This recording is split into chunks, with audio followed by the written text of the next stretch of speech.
host of Discovering the Jewish Jesus and author of the great new book, Decoding the Torah. Rabbi, Shabbat, the Sabbath, obviously that's derived from the Torah. Talk about why that day of rest, that ancient Torah wisdom, which you describe in the book, is important for everyone, not just the Jewish people. It absolutely is. And by the way, the word Torah, it doesn't mean law, it means instruction. So for example, with Shabbat, although it's in the law, which is part of the Torah, Shabbat is actually introduced to us in the very first chapters of Genesis, before the law was given. God created the world in 6 days, and he rested on the seventh and sanctified it. The first time the word holy, kadosh, which is translated in English as sanctified it, the first time the word holy is actually used in the Bible. And this is really interesting, Eric. We think about Shabbat as being a day of rest, and it absolutely is. But what we fail to realize about Shabbat is this additional facet of it. Every time the Lord created something, when he was creating the world, and he created the fish, said they were good. He created the mammals and said they were good, the cows, the livestock. After each act of creation, he said it was good. And then after the entire creation, he said it was very good, and then he rested on the seventh day. So what did he do on that seventh day when he was resting? He was delighting in everything that he had made. So he was taking joy in his creation. So Shabbat involves 2 things. Number one, involves disconnecting from work, from being a human doing to being a human being, disconnecting from the technology and the things that cause us stress. So Shabbat is about resting to encounter the Lord afresh and anew. But Shabbat is also a sensual experience. Now, when I say sensual, people think sex, but I'm not talking just about sex. I'm talking about our senses. So Shabbat is about experiencing sensorily all the good things that God has made in his creation and delighting in what he's made. That's why the Lord said in Isaiah chapter 58, if you cease from doing your own thing on my holy day and call the Sabbath a delight, he said, I will make you ride on the heights of the earth.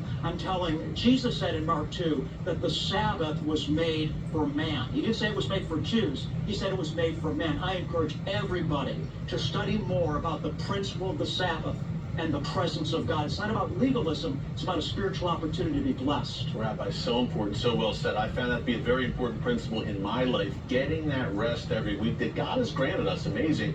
Hey, in the Torah, of course, and you break this down in the book as well, idolatry. Now, obviously, the ancient Israelites had to fend off the idolatry that was around them, Baal and these false gods, but we're talking about the relevance of the Torah today. What kind of idolatry do we have in our own lives today, Rabbi, that we always need to guard against? Absolutely, yeah. You think about idolatry, we can talk about it in so many different facets, things that we put in front of God. And Eric, we live in such a dangerous world right now with the AI and the social media. Of course, I understand that these things can be very valuable tools, but the truth is they are taking their place in the heart of man, that man can no longer be still in the Lord's presence because we've been taken captive by an idol. Our addiction to social technologies, our addiction to success, our addiction to beauty, all these things, unfortunately and sadly, have taken their place in the seat of our soul. Idolatry is a very real problem, and we need to be open, and I'm speaking to all of us now, myself included, to the Holy Spirit, to be able to show us what in our life are we putting before the Lord. Yeah, it's just a different sort of idolatry, I guess you could say today, Rabbi, and the chronic busyness of life that many of us fall prey to. Hey, last question. Some Christians, again, when they approach the Torah, they may be a little intimidated. They may see Leviticus and see the law and etc. And say, wow, it's not for me. This is too much. What would your final admonition be to anyone who is looking to get deeper into the Torah? How would you encourage followers of Jesus, number one, to dig into the Torah, and number two, why they should pick up your book and learn more? Thank you, brother. Well, the Lord has given teachers to the church, apostles, prophets, evangelists, pastors, and teachers for the equipping of the saints. What I've done in this book as a teacher is I've broken it down so simply so that every law is only 2 or 3 pages. So you don't have to be a genius or know Hebrew to be able to understand what I'm saying.